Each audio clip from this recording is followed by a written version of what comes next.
Hi, I'm Julio Camberos, and today we're going to prepare chiles en nogada, salsa roja, and fresh seafood ceviche. But the most important thing to do first is to find our ingredients. Coming up, we're going to show you how to do that.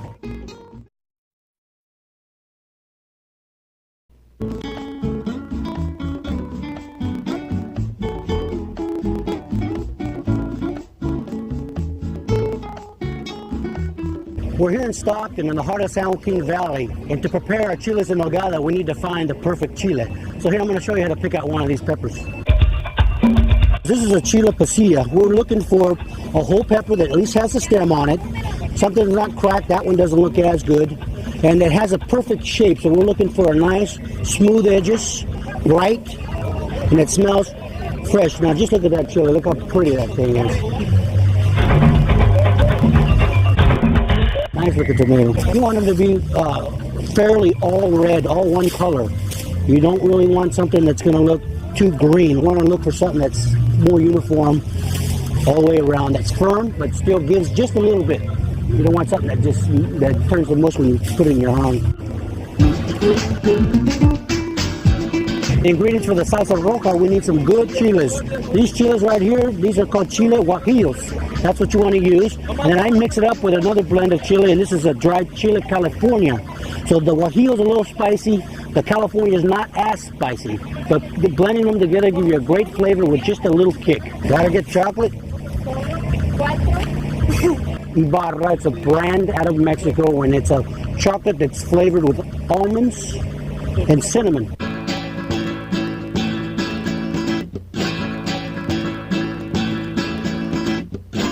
One pile of those here. We're here at Los Portales Market, and to stuff our chiles en nogada, we need ground beef and ground pork, and the best place to get that is the local market. So come on inside, let's go get it. Dame una libra de la carne molida de res. You got the ground beef right there, nice ground beef. You can tell it's fresh, bright cherry red. Puerco. Muela como 2 libras de este, mezclado. Sí. Perfect. Perfect. He's going to grind it. Now that we have our meats to stuff our chiles en nogada, let's get into the kitchen to prepare this dish. I can't wait. Let's go.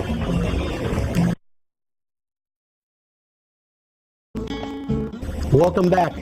We're here at the Older Market in Stockton, where we're going to finish off our seafood ceviche dish. We've already went out and purchased our bass. We have our shrimp. And we squeezed our fresh limes. So that's the key lime juice squeezed into the bowl. So what we're going to start off is by filleting the fish. And you can just see this is a beautiful fish. Look at the color of that thing. Beautiful eyes, smooth, shiny skin. So that's what we're looking for. We're going to just start by just filleting it out. It's pretty simple.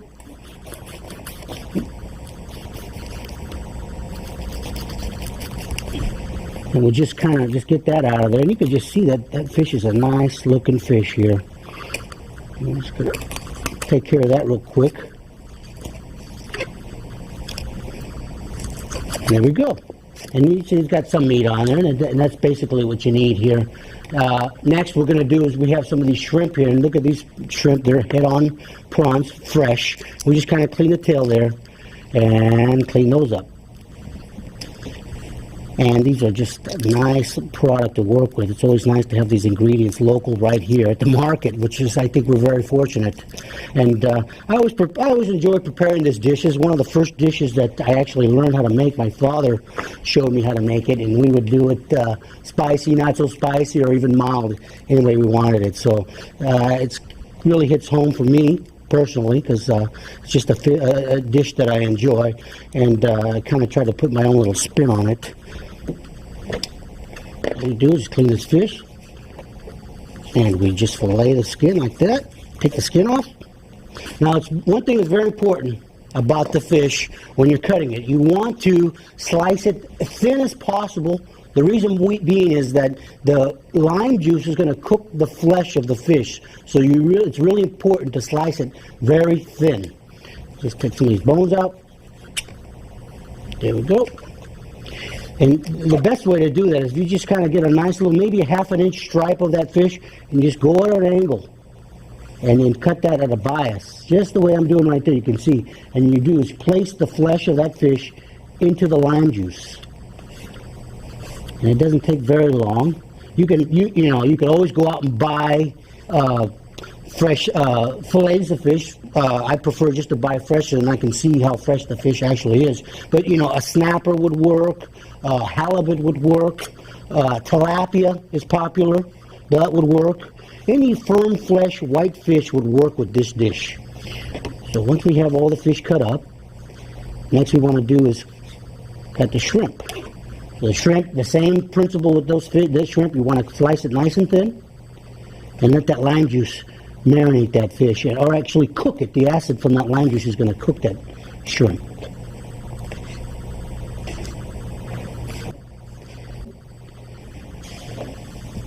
Now after we do this, the next thing we're going to do, the next step is to cut the vegetables. So now that we have the lime juice, the fish in the lime juice, what you want to do is let that fish sit for at least 4 hours or overnight. This way the fish will, the flesh of that fish will be completely cooked through or become opaque. And you can actually rip it open to see if it's cooked all the way through, because the texture of that fish actually begins to change once it sits in the lime juice. So next we're going to do is cut the vegetables. We're going to start with the red onion. And this is pretty easy to dice. You just want to kind of go one way like this. Go on this side. Get some nice medium-sized dices. And that's pretty easy. There's really no rule with the ceviche as far as portion of ingredient. If you like a lot of onion, add a lot of onion. If you don't like a lot of onion, don't put a lot of onion. You're not going to break a rule over here. So once we have the onion in there, here we have our nice tomatoes. And what we'll do is just kind of get that off. And we will just make some nice slices. This is just another way to dice it. You don't need a fancy gadget. We'll just go this way. Go this way. And there you go. I got some nice looking dices right here. And I love tomatoes, so I'm going to put at least 2. And probably what I have here probably will serve about 6 people. So we've got 1 tomato here. We'll go start with another tomato. And just grab a nice one here. Do the same thing as we did with the other one. Slice it. Stack it. And get our little dices here. Okay? Very simple. Once we have that in there, the next ingredient we're going to use is some jalapeno. Now with the jalapenos, what I like to do is I like to add some of the seeds, because the seeds are spicy. That's where you get the kick. But if you could do is add some seeds and then maybe skin some. So what I would do is, if you're going to just skin it, you could just kind of just go around the edges of it. You see how the seeds are just exposed? And that's where the heat of that jalapeno is going to be. So maybe we'd go with that much jalapeno, and we'll probably put that much of it that has the seed in it, and that's what's going to make it spicy. So for the jalapeno, we'll just make some small. And you want to do is you want to dice the jalapeno small. Nobody likes to bite the big chunk of jalapeno in the back of your throat. It's going to kill you. So we just get a nice and small dice like this. And this is basically you're doing is you're julienning them one way and you're dicing them the other way. So here we go. We'll just get a nice little dice here. One little trick about jalapenos, when you get a pepper, not all peppers have the same heat. Not all jalapenos have the same heatness all year long. So you could just take a little piece off of the end and see how spicy it is. Maybe just give it a little taste. Just bite into it and see how they taste. These are not too spicy, so I'm pretty comfortable adding this much jalapeno in there. And actually, it's going to need some of that little bit of that seed there to give it some heat.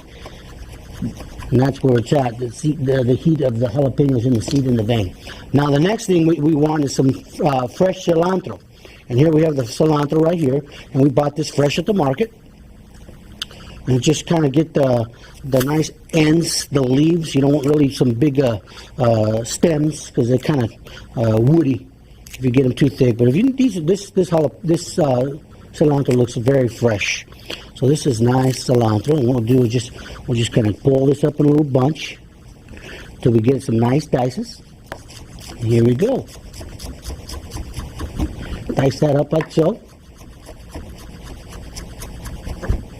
Okay, and you don't have to be a perfect or an expert at doing this. Anyone can do it. It's very simple. So once we have that, what we'll do is clean our board up. And now we have some of the seafood that we've marinated overnight. And there you can see it. You can see the texture of that fish has changed a little bit somewhat. And what I did drain off some of the juice, but I want to leave some of the juice in there too. So here we'll add that to the vegetable mix. Here we go. And you can just see the color it takes on. It's almost like a salad-like appearance. Okay. And now what you want to do is you want to add some good olive oil. You don't want virgin is okay. You could use pure. Just don't try to use the less expensive stuff. So here we go. At this point, what we're going to do is we're going to season it with pepper. And that's fresh ground pepper. Okay. You want to add a little bit of garlic. And this is just fresh ground garlic. And if you want more garlic, add more garlic. If you don't want more garlic, don't add it. It's no rule here. It's really according to your taste. There we go. Sorry about that. And we're going to set around. Now what you want to do is let that set at least another hour. Okay? And once that sits for about an hour, then it's ready to go. We're going to add just a little bit of kosher salt. Is that? Now for the presentation, I love this presentation.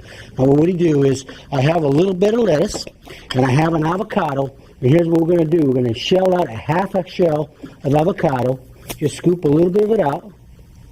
Place the avocado on the plate. And these are just beautiful avocados too. Put those on there. Get one more. And just take that little shell out. And now watch this presentation. I just love this thing.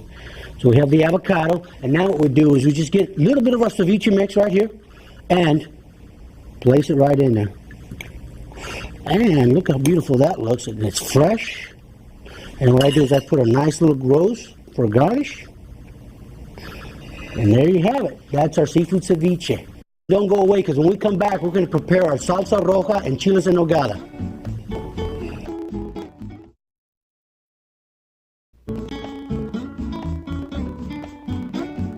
Welcome back. Now we're going to prepare our salsa roja. And the way we prepare this sauce are with the two chilies that we purchased. One is the guajillo, one is the chili California. And we have here is a hot skillet. And what we'll do is we'll add some oil to the pan. We're going to saute some onion. And this is just okay to rough chop this. And then we'll add some garlic. Let that kind of cooked up. Okay? Once that begins to sweat, we'll add our chilies. And I have probably about, say about 8 to 10 chilies of each kind, each variety. One of the guajillo, one of the chili California. We're just going to cook that together. And now we're going to add our spices. We have some whole cumin seed. This is allspice. And some whole clove, maybe about 4 or 5 of those. Let that saute up.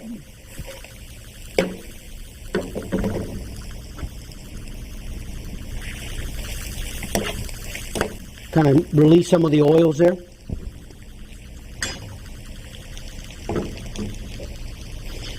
What we'll do now, we're going to add some chicken broth. This is about, we're going to add about 2 cups of chicken broth there. Okay? We'll bring that to a boil. Once the chilies and the onions and all the spices have been boiled with the broth, then we put it into the blender, and here's what we're going to do. We're going to blend it. And you just kind of want to pulse it, because this sauce is kind of hot, so I kind of got the cap off there. I'll just pulse it.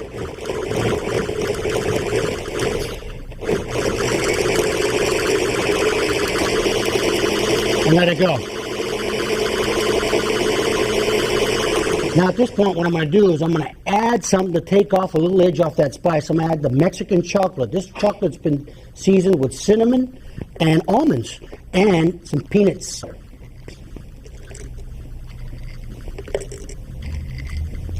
And we'll blend that up again. Pulse it again.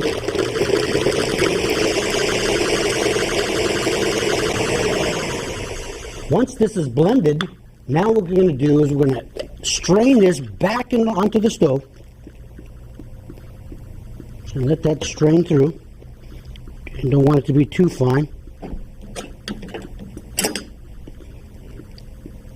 Strain the sauce through, and what you want to do is just bring this up to a boil and really let all the flavors cook together for an additional, maybe about 10 minutes. There's your mole right here. There's your enchilada sauce, is what it is. It's like an enchilada sauce. Okay.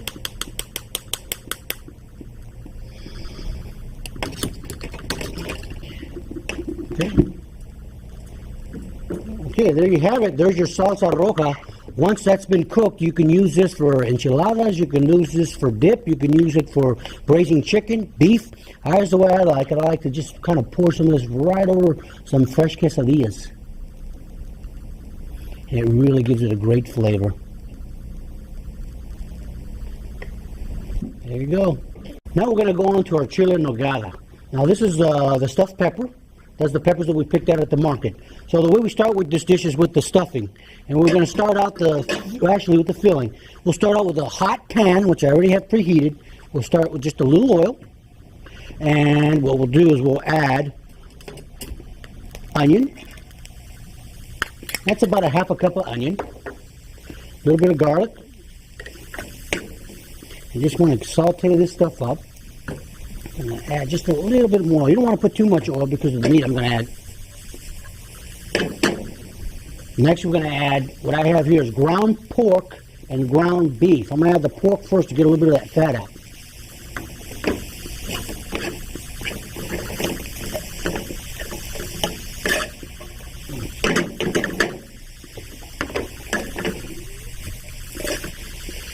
Now we'll add the beef. I'm just going to let that cook and brown.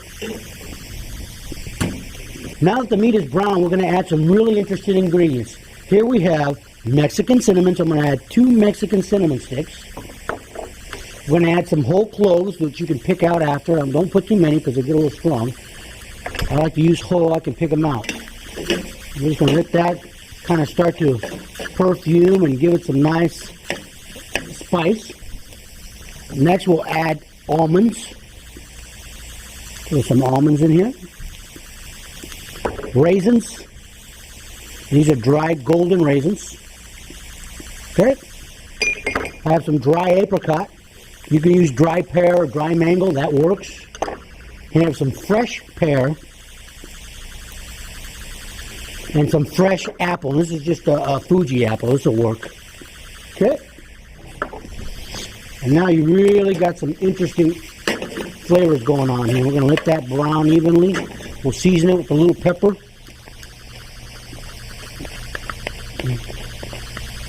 A little bit of pepper and some kosher salt. Now you want to really cook this, let this cook together and let those apples get tender, the pears get tender, the flavor of that cinnamon and the cloves start to come out. Let those raisins soften and the apricots as well. Now what we'll do is set this stuff aside and we'll stuff our pepper. Now we're going to stuff the pepper. We have our filling on the side. We have one of the pasilla peppers that's been roasted. So we'll get some of our filling here. And we'll just lightly fill that pepper. Okay, here's what I've done here. I've beaten some egg whites, added the egg yolks to a nice ribbon stage. And what we'll do is, I just kind of lightly dust the pepper with flour. Okay, and what happens is it'll help that batter adhere.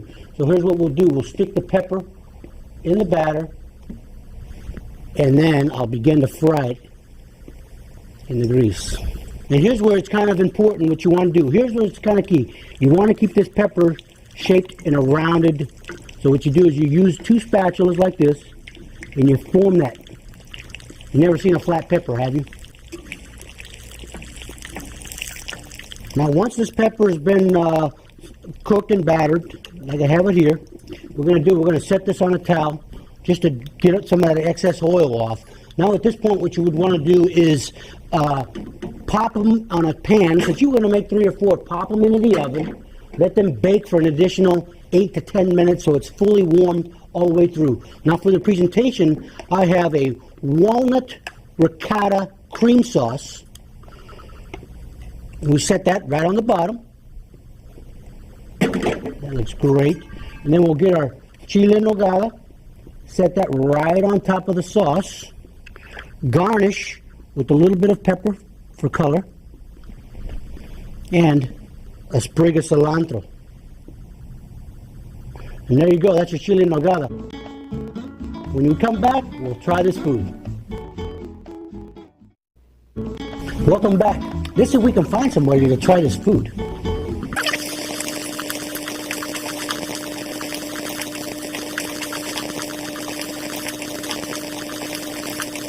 We've prepared our seafood ceviche. We have our salsa roja with the quesadillas, and the one I liked the most was the chile en nogada, which is the stuffed beef and pork with all those dried fruits, nuts, with the walnut ricotta cream sauce.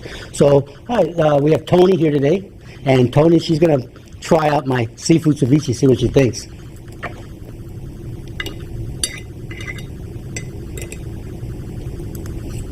What's the verdict? Very good. Okay, great. Well, we enjoyed having you. We'll see you next time, and have a great day.